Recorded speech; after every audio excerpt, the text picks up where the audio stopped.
I'm Christine Schoellhorn. I am a Senior Innovation and Technology Officer with the National Democratic Institute and product lead of DemTools, which you just heard about from Chris. Thank you so much, Chris. We've talked about how technology has the power to transform politics, but for a lot of our partners in the developing world, they've been locked out of that transition to more sophisticated organizational and communication technologies. We've gathered together an amazing group of experts today in civic engagement and technology to talk about the ways that open source tools and cloud tech can really impact good governance, accountability, transparency, and development.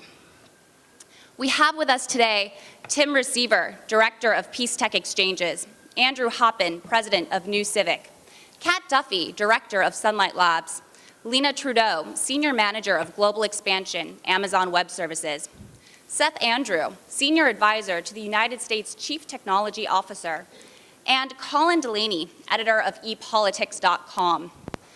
These panelists are so amazing that I can't give all of their credentials and accolades full justice in the very short time that we have today. So I encourage you to look at your program guide for more information about the wonderful guests we have with us today. Let's get right to the questions. Tim, I'm going to start with you. How are you today, Tim? Doing great, thank you. Good, okay. In your role with Peace Tech, you organize workshops across the world to promote peace in conflict zones with low-cost, easy-to-use technology. How have you seen technology leveraged to bridge divides, particularly in transitioning or post-conflict societies? Yeah, I'd like to start with, I'm Tim Receiver, I'm with the Peace Tech Lab, and we're located inside the U.S. Institute of Peace. I don't know if most of you know where that is, but if you're down by the Lincoln Memorial, there's a giant glass building with a huge sail in the front, and that's where we're located. We used to be part of USIP. We recently spun off as a nonprofit earlier this year, and the Peace Tech Lab looks at ways that media, data, and technology can be used to prevent violent conflict around the world. A lot of the places we've been operating in we've been in Iraq for a couple of years, we've been in Pakistan, we've been working on Somalia, we've been in Uganda, we've been in India, and a lot of other places, working on a lot of issues related to peace building. The latest casualty of the microphone. We've been working, like I said, in Iraq for 2 years, and we've been looking at ways that technology can be used to provide better governance and citizen engagement. And we initially had started working with civil society organizations. The program I work on is called Peace Tech Exchanges, and we look at ways that low-cost, easy-to-implement technologies can be used, like DemTools, to give people doing great work new technologies. And in Iraq, we've been in we run 8 workshops in Iraq. We started working with civil society, looking at really good organizations that are working on better governance and citizen engagement. We moved this year into working with provincial governments. And one of the things we've noticed is the technology can be used as a bridge between the groups. And so the technology training provides a hook to get government and civil society into the same room. And so we look for organizations that are working on similar issues. So in Iraq, we're looking at public service delivery. We're looking at working in refugee camps with IDPs in the north, and a lot of other issues. In Somalia, we're looking at ways that government and civil society can work together to engage citizens around the Constitution. And so the technology provides a way to get organizations that don't normally get together. It brings them together into a room where they can discuss issues and can kind of lay out what they're working on. So that's in a nutshell. Wonderful, that's fascinating. Seth. Yes, welcome. As people around the world are better connected through technology, Seth, citizens expect their governments to keep up. In your work with the CTO's office, you've seen tools like We the People, now a DemTool, and Data.gov engage millions of citizens directly with their federal governments. Is this type of engagement effective? And what should governments around the world do who want to better meet the growing expectations of their constituents? So one of the things that I think We the People has done is really given the opportunity for the president and his senior team to understand what people really want. With more than 500,000 petitions filed, we get a real-time feedback. In fact, We the People sees 5 times more traffic than whitehouse.gov. And so you're seeing this incredible flood of immediate real-time feedback from the people who have the right to petition their government for redress of grievances. And actually, the president made a commitment to say we're going to, for those petitions that have met the signature threshold, we're going to respond and reply and give them feedback. So with more than 30 million signatures, and actually it's now even more than that, more than 25 million unique users on the platform, it's this incredible tool for us as policymakers to hear what people are thinking and to be able to give that tool to others. One of my colleagues, who was a dear colleague and friend, Jake Brewer, in a room like this, it's important to sort of call him out because he's been working on this challenge for years, both at Change and then as my colleague with Megan Smith at the White House. And one of the things Jake would talk about all the time is really how to make sure that even more people could have that change.org type engagement with our government, which was fast and easy and real time. And so we've been developing these tools, including analytics.usa.gov, which can show you, you can go on your phone right now to analytics.usa.gov and see which federal websites are getting the most traffic right now over the last 30 days, and it's a sort of now much more public tool, so you can identify what demand for federal government services people have. So we're excited to sort of see that real-time feedback, and then also take that data and give it back out to the public. So if you go to data.gov, you can find 180,000 data sets, public data sets that developers and tool makers can use and build on. There's thousands of APIs and API keys that you can get and use for your enterprise. And one of the reasons we've taken the step of taking the We the People code, putting it on GitHub, and making it open source is that we want to see state and local governments take this tool, international government takes this tool, skin it for their own uses, and continue to develop it and make it even better. So we hope that you will continue to take that as a DemTool and others to take it and use that as a way to get feedback in real time. Great, thank you. And we are so pleased to be working with your office, and bringing the petitions platform on board has been just a great experience, so thank you. Lena, hi. Amazon Web Services and companies working with cloud computing have really revolutionized the way we use the internet by providing the capability to store and process information on demand.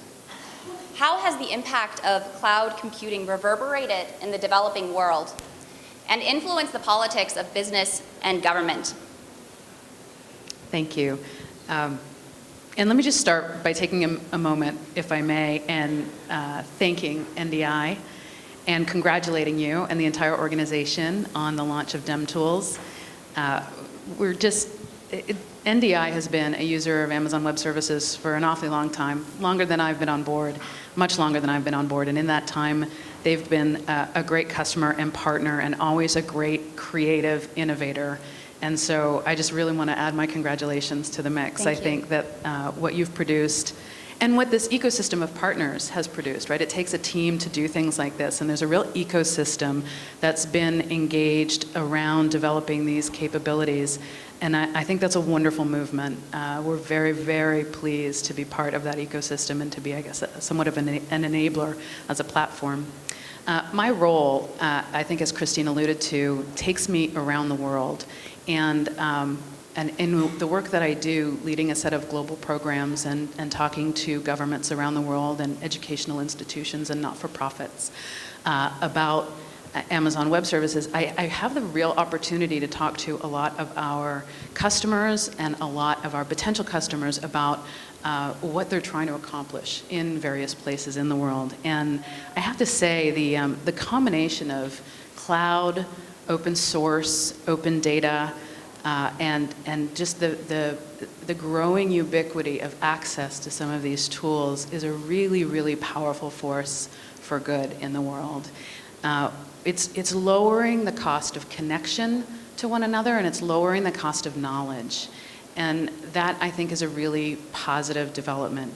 The ability to put capabilities into the hands of students and researchers and entrepreneurs and change agents that used to be really the sole domain of well-funded organizations that had large capital budgets. or state-sponsored organizations for that matter, is a real game changer. And I just came back from the Middle East. I was in the Gulf over Thanksgiving at a really interesting economic summit that was being held in Bahrain. And being able to talk to some of the students there, by the way, I learned over the course of my time in Bahrain that 60% of computer science graduates in Bahrain are women. But you know, just to see the change that's taking place in really interesting, you know, countries and regions around the world where people are thinking very differently, I think, now than they have been in the past, where, you know, governments that I have the ability to talk to anyway are really focused on education for students and training for their workforce in really new and modernized tools, new capabilities. They want to foster an ecosystem of entrepreneurs and developers. They want to figure out what's that secret sauce that helps them create a really sustainable trajectory and financial, you know, a strong financial outlook and jobs creation kind of capability for the youth of their nation. They're focused on health. They're focused on really being able to provide the kind of services that people in these countries need. And meeting that part way are the people of these countries who have greater access to information than ever before, have a different kind of skill set that's emerging, and they don't want to just be engaged with their government and the governance around them. They really, it's the fundamental principle of wanting to be involved in any decisions that are made about them or for them. They want to be engaged at a much, much deeper level. But it's hard to do. You know, even here in the US, when I was working for the General Services Administration, when we were trying to create digital services out of 18F, or really fire up projects out of the Presidential Innovation Fellows Program, what we found is that it's hard, it's complex. Things tend to take longer than you think. They, when done in traditional ways, are expensive and just often far too slow. Vivek Kundra has a great quote where he talks about, in our personal lives, there's always an app for that, but when you talk to governments, there's a form for that. And I think it's a really apt description. What I love so much about the work that's being done here out of NDI is that for government, you're creating an app for that, which is really very inspirational. Thank you very much, Lena. And thank you for all of the support that Amazon has given us over the last 2 years. It's been incredibly helpful. Kat, Sunlight Foundation leverages technology and open data to make government more accountable and transparent. What makes data powerful? And how can civil society leverage available technology to better meet their goals? So, you know, I'm the director of Sunlight Labs. Sunlight Foundation was created almost a decade ago in a very different context and a very different environment. And so Sunlight was created to really show how tech could be transformative and could empower more effective governance in the United States and more effective citizen participation. I would say over the last decade, what we've seen is a huge shift in that environment and in that context, in the amount of data that's available.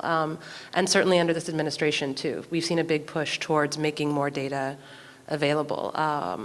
So I think, you know, looking at the trajectory of Sunlight and where we've been, a lot of the sort of early battles to get government to understand that it's important to make data available and make data available in a way that people can use it, we're getting there on some of those fronts. And so in Sunlight Labs, we look at how that data is being produced, where that data is being produced, and ways to pull it together, to aggregate it, to scrape it, and to make it through, we rely solely on open source, to make it available to civil society in a way that they can harness it for whatever sort of their purposes might be. And I would say, to the question of what makes data powerful, data is only as powerful as the people who are harnessing it and using it. And our goal is really to look at all of the data that's out there, where it's not out there and it should be, to advocate for that, where it is out there and it could be made available in a better and smarter way, to push for those solutions. And in the meantime, while those solutions are being created, to figure out our own ways of harnessing it and then making it available to civil society. And that can be through something as simple as API, or it can be through specific tool development. It can also be through aggregating data that floats around in a lot of different spaces and putting it in one site where a lot of people can land. So something like openstates.org. So that would be my sort of short and sweet answer. Fabulous. Thank you so much. Colin. Colin, you are a well-known observer of U.S. politics and recently wrote the Tech for Political Parties Guide, published by NDI, to help parties think strategically about technology.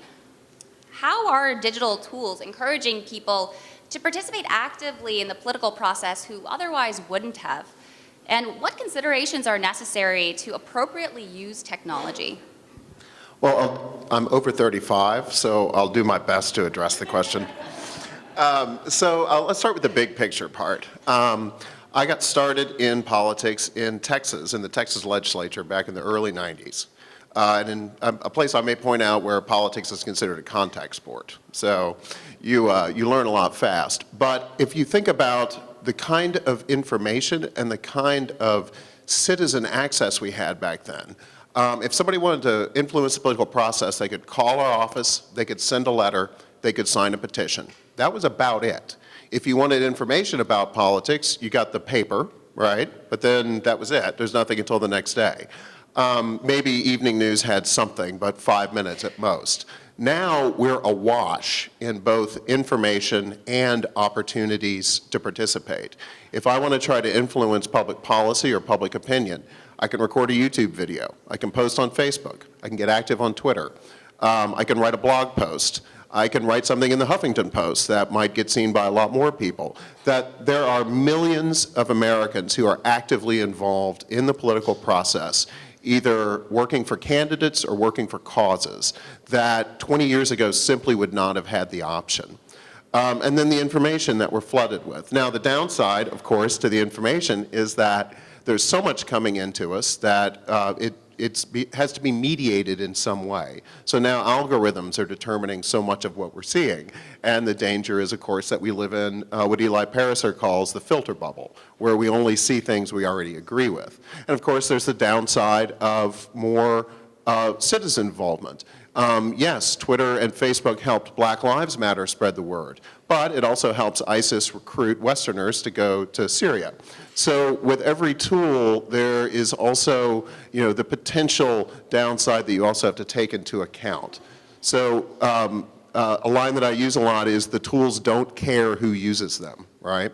But again, in the long run, I think these technologies get more people involved, and the more people who are involved, the healthier democracy will be, the less corruption there will be, the more governments will come to represent the actual interests of the people. Getting to the more specific question about technology, I had great pleasure writing helping to write the technology guide. I would just say that with so many tech projects, it comes down to just 101 kinds of things. Understanding your goals, right? We don't do technology simply to do technology. We don't do things because they're cool, right? We should be doing them because they help us achieve a communications or organizing goal. So understanding what your goals are, having clear goals, understanding what your capabilities are, and also understanding the environment you're working in, right? If you're trying to organize people in rural Africa, a broadband-heavy approach isn't really going to work very well. You need to be thinking about simple feature phones. But even that changes fast. I was just reading an article in Wired yesterday my father sent me, which was looking at WhatsApp, which is an app that Facebook owns, that people across the African continent are using to send messages, videos, et cetera, to the point that it's now 11% of all mobile traffic in Africa. So things change very, very quickly, and we as political organizers and communicators have to be able to adapt just as fast as our audiences are. Thank you very much, Colin. And there are copies of the Tech for Political Parties manual in the back on the registration table. We encourage you to pick up one and take a look at it. All right, I'm going to get to Andrew next, but before I do, After Andrew speaks, we're going to be taking questions from the audience and also from social media. So if you have a question that you'd like to submit via social media, you can do it with the hashtag DemTools. Okay? Thanks. Andrew, you're the president of New Civic, which leads the development of DCAN, a Drupal-based open data platform that is also now a DemTool. How are open source tools like DCAN making political technology more accessible and changing the way that elected officials make policy? Sure. So it's an honor to be here. Is this working? Yeah? I think so. Good. It's an honor to be here speaking on this panel after Governor Dean, in part because the We the People DemTool based on Drupal and the DCAN DemTool based on Drupal both, I don't think would be here without Governor Dean's campaign, because Governor Dean's campaign had a civic hacker grassroots movement associated with it called Hack for Dean, which brought Drupal to the United States for this use case of organizing people online for offline impact for the first time. And that changed the lives of a lot of us that were involved in that and made Drupal a thing in government, and now it's used by something like half the federal agencies and by companies large and small to help governments and nonprofit organizations help people organize, create, manage, and share information. So my point about bringing that up is not just that it's cool that Governor Dean is here, is also that open source works in this emergent way. It allows things that might not otherwise happen if you put together a business plan, might not otherwise happen if you wrote a requirements document, to just happen because anybody can make them happen because the code is open. Intellectual property is not friction in the way of innovation when you have technical skills and when you have open code. And so it's a really profoundly powerful idea that innovation can happen from anywhere. Now, the flip side of that is that since innovation can happen from anywhere, it can be chaotic. Luckily, we have good tools and open source culture and governance even around open source that allows that chaos to be organized into something that can really matter. But to make that accessible to everybody, it's also important to have institutional support. And that's why there are companies like mine that provide, enterprise service level agreements for tools like DCAN, for agencies like US Health and Human Services.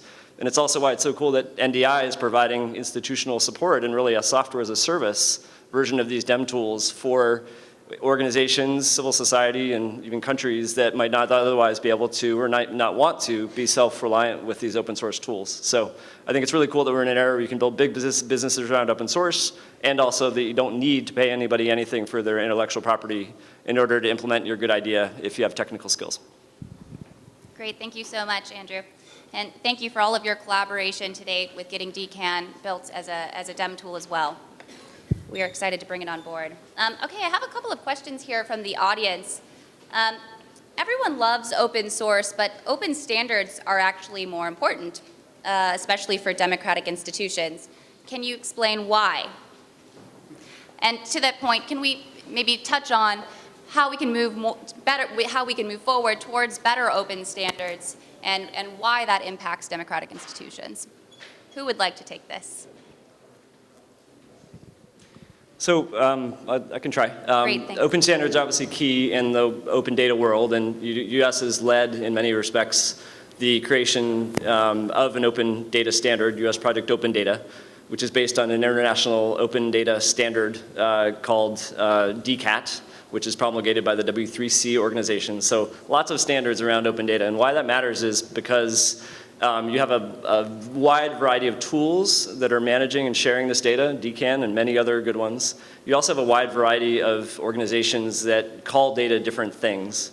And the only way to get some aggregation of that data into something that gives you actionable intelligence that can actually cause something to change in the world is if the data talks to itself and can be aggregated from multiple places. So having standards, meaning schema, that allow you to describe things in a consistent way, both between machines and software and between human beings, is really important to actually make the data accessible and understandable and ultimately to make it useful. Thank you. All right, another question.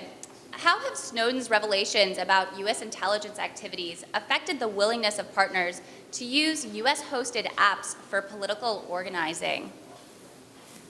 Seth, this might be a good one for you. So here's what I will say as an artful dodge.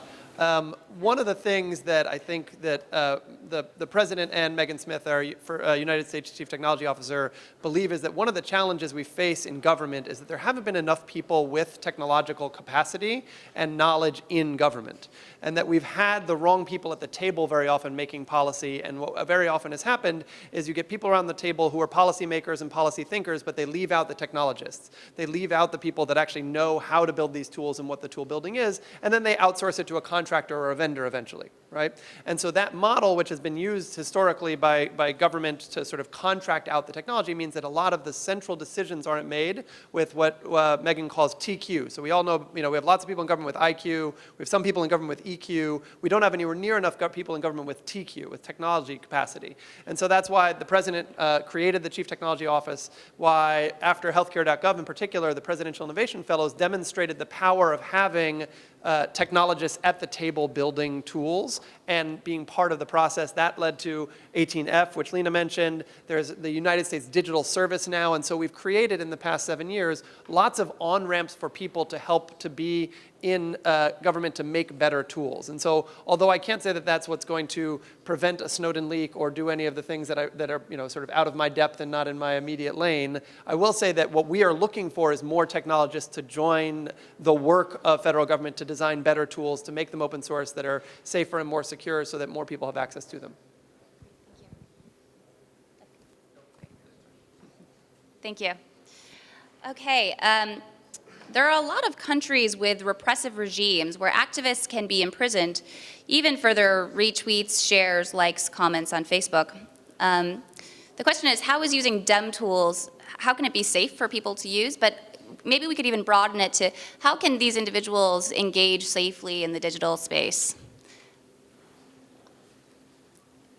Who would like to take that? Kat? Colin? Well, it's not an easy question. I mean, obviously, we do talk about that in the technology guide. Good. Things like VPNs, anonymous browsing, those can help.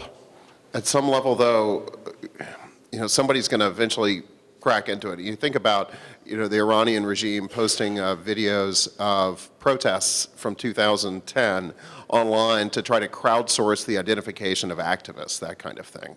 I think it's so much of it's going to have to depend on the kind of identity masking technologies that, unfortunately also have a dark side.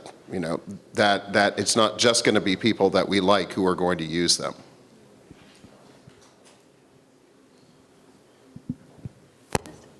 I'll just add to that.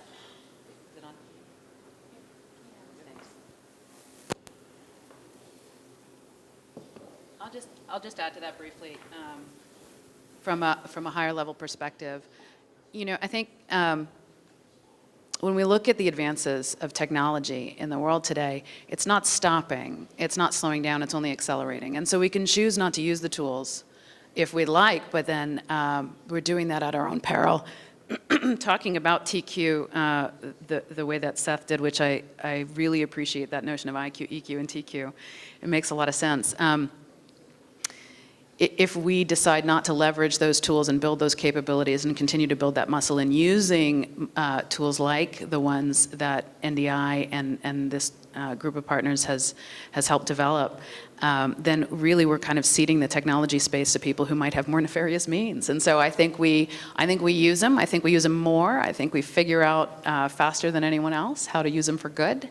And we keep doing that and building on it. And eventually, I think there was a really interesting comment made over lunch. And Kat, I'm going to attribute it to you. I really think it was you, where you talked about, when you spread a capability around, it's like water that seeps through the cracks, and people have access to that, and they use that, and they grow their capabilities with that. And so we should just keep doing more of that and spreading that capability around the globe. And I think we'll continue to see more good than harm come from advances like that. Yes, please. Yeah, and we definitely don't have it figured out yet, but we've been working on two different tracks for our exchanges in some of these countries, and one's a media and communications track, and one is a data collection, analysis, visualization track, and something we've been seeing that's coming out as a third track, and it's kind of organic at these events, is kind of the online privacy and protection. And a lot of those sessions are all led by technologists in country that know kind of the risks that they're facing already. So that's something that we didn't anticipate, but it's something that's kind of taken on a huge role in what we do around the world. The narrative frequently in these kind of environments is that something like DemTools is inherently political, that access to technology is somehow from a foreign influence, that it's an attempt to subvert the sovereignty of the nation, and a false narrative that that sovereignty is somehow truly representative of the people who are being governed through it. And so the more that we can enable civil society across the board to use data, the more that we can push for data to be available in all spectrums and across all branches of government, the more that we allow civil society in other countries to say, I'm using data to improve our schools, I am using data to improve our water, I am using data to improve our health. And that allows for a level of community buy-in that fundamentally undermines that sort of more political narrative, which people use to scare citizens, or which governments use to scare citizens away from tech innovation that will empower the citizenry and will therefore force more legitimate government. Thank you very much. I'm going to go to our last question. What is the most common mistake that political institutions make when using technology, and how can we mitigate them?